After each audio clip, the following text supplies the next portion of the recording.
জায়গায় আবারও সালাম জানাচ্ছি সবাইকে। আসসালামু আলাইকুম।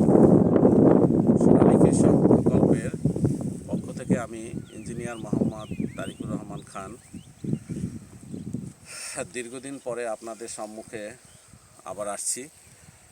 তো গত বছর আমরা দুইটা দুর্যোগের কারণে আমাদের এই প্রকল্প এলোমেলো হয়ে গেছে। তো আমাদের এই জমি প্রচুর পরিমাণ জমি দেখতে পাচ্ছেন আপনারা, এই জমি খিল হয়ে গেছে, ধান চাষ করা অযোগ্য হয়ে গেছিল।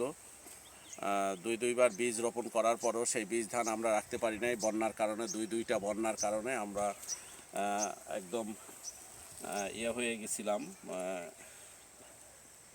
নিস্তেজ হয়ে গেছিলাম। তো এখন চাষি ভাইদের নিয়ে আমরা আবার নূতন করে বুক বেঁধে ফসল উৎপাদনের জন্য মাঠে হাত দিয়েছি। এই মাঠে এখন আমরা এই বছর ইরিগেশন আর না করে আমরা তরমুজের প্ল্যান করেছি। এই যে আমরা ইতিমধ্যে তরমুজের থানা পেতেছি, এখানে বীজ বপন করতেছি।